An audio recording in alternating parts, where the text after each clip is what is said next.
So pretty soon I'm going to be releasing my first game, Gunpoint, and when I do, I'm going to be saying, hey, buy my game, Gunpoint. Because if you do, then I can make more games like that. And when I say more games like that, I'll be very vague, but I can actually be more specific beforehand. Now, we've got some time before I launch it. When I do launch it, I'm going to be busy talking about that one. So I thought I might just tell you the plans I have for future games beyond Gunpoint, but missing out one vital detail, which is, I'm not too worried that people are going to copy my ideas or anything, but it just so happens that the kinds of ideas I have are, almost all of them boil down to one really simple one-line concept that's kind of the crux of it, and that's the whole reason for making the game, is that currently there isn't a game that does this one thing, and I would love if there was. And so, if I told you what that was, there's a small chance somebody might make it, and that would be cool. I'd like to see that game, but then I wouldn't make it. And I'm really excited about making it. I want to make it. I have all these ideas, not just for the general concept, but also for all the little specific ways it would be represented and all the things it would tie into. So I really want to make that specific game, but I would have to admit it wouldn't be worth making if someone had already made one that was basically the same idea. So the first, I'm going to do each one as a separate video. The first one I want to talk to you about is the one that nearly derailed Gunpoint, because when I had the idea I was so deliriously excited about it that I almost just gave up on Gunpoint to start this one instead. Not just because I thought it would be a better game, but also because by that stage it was like 6 to 9 months into Gunpoint, I think.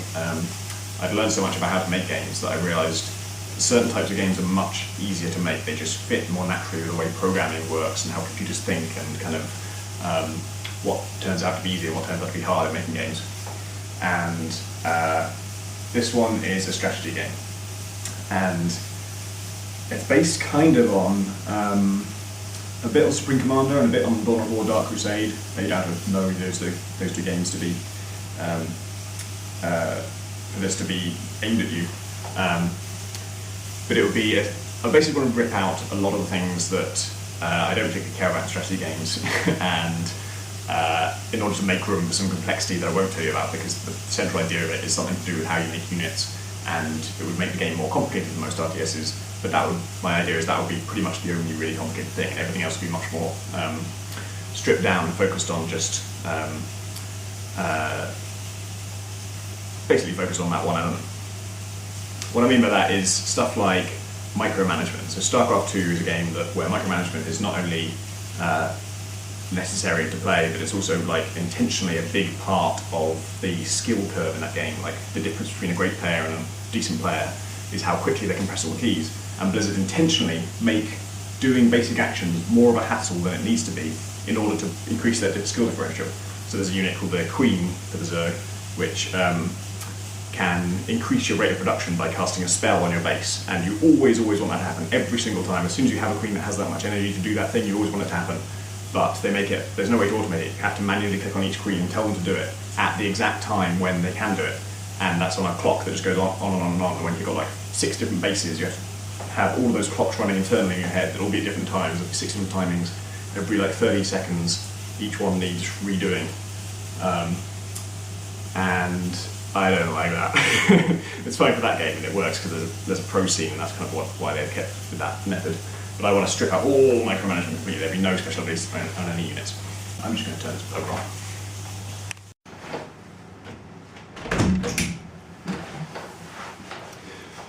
So I'd like to make an RTS that does a few things a bit differently. One is it would be single player and co-op. I don't know if it would have competitive in it, but it wouldn't be focused on that, and importantly I wouldn't really care about balance. For some reason there's an assumption that if you're making a strategy game, of course you want it to be an esport, and it has to be competitive, and you have to, have different factions and balance them all perfectly. I have no interest in that really. I don't really like playing RTSs competitively, because if I, sometimes it takes like 45 minutes to an hour to play a match, and if I lose that match, I regret that 45 minutes. I wish I'd done something else with my life, which is not what gaming should be about. So I'm not that interested in competitive, so I really like to focus on single player and co-op, and there aren't many RTSs that are focused on that. Or the ones that are story driven, and they have scripted scenarios, and each mission is subject to the scripting of that mission. It fits the story scenario, and the rules keep changing. And I hate that. I've never played a good RTS campaign. I know a lot of people like StarCraft 2, but I really resented the way it kept changing the rules and everything was just a special case. It's like, well, this time this unit's good because we designed the mission for that, to make that. I want total freedom. I want it to always be my preference as to how I play. And if I find a strategy that I want to use again and again and again, then I think the game should let me. Not necessarily make the challenge the same every time. The challenge should always be different. But I hate pre-scripting. I hate anything where the designer decides how you're going to play this time. So I want to make a single-player and co-op focused RTS where every match is a bit like a skirmish match. RTSs usually have a skirmish mode where you can play against the AI on a very artificial looking symmetrical map that's usually designed for competitive play. And I love that because the rules are fair, it's totally up to me how I want to play. And I'd love so if you start from that, and if that's going to be the meat of the game, you start out saying skirmish mode is the best thing in strategy games, and I want my whole game to be about that, and really going to focus on the AI and stuff, then how do you make it good? How do you turn that into a really good game? And that's where the Dark Crusade thing comes in. Dark Crusade was an expansion pack to Dawn of War. Dawn of War had this scripted story-run campaign. Dark Crusade was a series of skirmish maps, and they were hilariously artificial and totally symmetrical because they were just the maps from the competitive game played in single player against the AI. And they changed all together with a global campaign map, which is a brilliant idea and exactly what I would want to do. It was a brilliant game, but it did have some serious problems with that campaign map. For one thing, it was the same every time. For another, it was weird that all the skirmish maps were perfectly symmetrical, and so they didn't make sense as places at all, which wasn't a huge deal, but it was a little strange. All of the headquarters of the enemy factions would be a special scripted scenario, and those had all the same problems that scripted scenarios do, which is they're unfair. It's hard to know what they're going to throw at you until you've played them once, so it's often a bit of trial and error. Some of them were just ridiculously difficult and misbalanced. And every time you took a territory, there was a fairly good chance the person you took it from would invade it, and then you could either auto-resolve that battle or you could fight it. And if you auto-resolved, you almost always lost. The auto-resolve was terrible. But if you fought it yourself, then you've got to play not only the same map that you just played, but against the same enemy with exactly the same situation. So you just have to redo what you just did. Like, you just took that territory, and it's as bad as losing a save game. It's like, just sets you back. And so even though it was a legitimate challenge, people should be able to take territory back from you. It was rubbish that you had to play the maps again. So I don't want to do that. What I would like to do is randomly generate the maps, which for some reason I just assume is possible. Never seen it done. There's probably a reason it's never been done, to my knowledge. I'm sure it has been done, but I've never seen it in like a major RTS. But it seems like the rules for making those maps are very simple, and that when you make one as a human, you follow a fairly simple set of rules that you could just explain to the computer, and it wouldn't be brilliant every time. It certainly wouldn't be. I don't think it'd be very good at generating maps that were great for competitive play, so I think there's a lot of really fine science that goes into that. But for a quick game against the AI, which isn't going to be balanced anyway, because you want the AI to be, you want their strength to be different to yours sometimes to vary the challenge.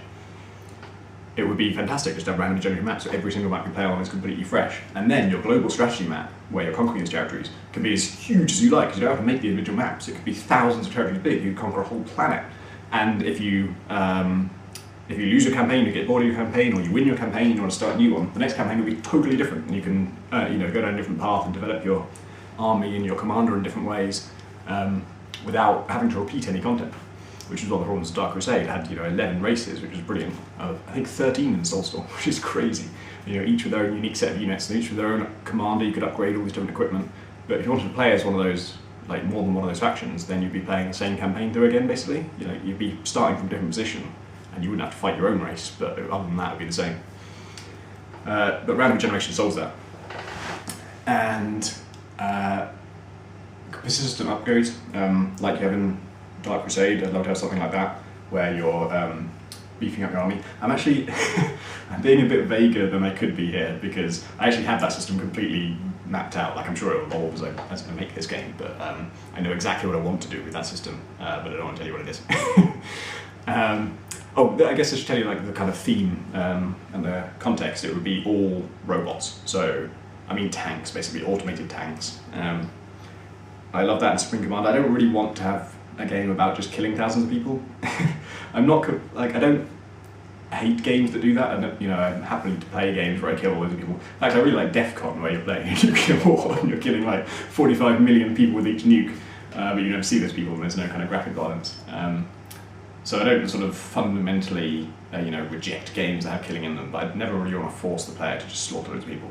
So this would be a game solely about automated tanks, i.e. robots, and so no actual lives would be lost, which is a sort of technicality really in terms of in the digital game where no lives are lost anyway. But actually just even on a basic level, I think in like a first-person shooter it's arguable that fighting robots isn't as fun as fighting humans, but in a strategy game where things are like exploding because of giant cannons, robots are brilliant because all of them could explode. You've got an excuse for every enemy that ever gets destroyed to explode because they're full of fuel or something.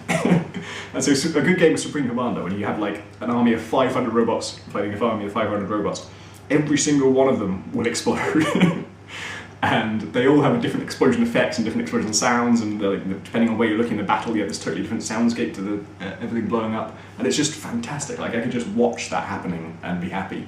So I think robots are a fantastic thing to do. Also, like I say, I came up with this idea like 6 to 9 months into Gunpoint, and at that point I was having loads of trouble animating the player and having him not clip through the scenery, because humans go from upright to horizontal if they have a super jumping ability. And they keep changing shape every time they clamber over something, and when they change shape there's a chance they're going to clip through something. It's really hard to account for the edge cases, and I was just like, god damn, I'm never making another game with humans.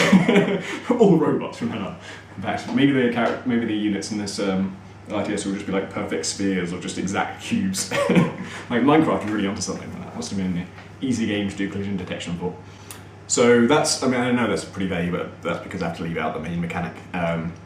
But I think I'll stop there at the risk of making this too long. Next time, the other 2 games I want to tell you, how many games am I going to tell you about? I have about 7 different ideas. I have 3 big ones where I think I'm definitely going to make this or a version of this someday. So I'll definitely tell you about the one that's for an attempt to sort of generate stories. That'll probably be the next one. And then there's another one that I don't know if I'm going to tell you about yet. But at least one more after that.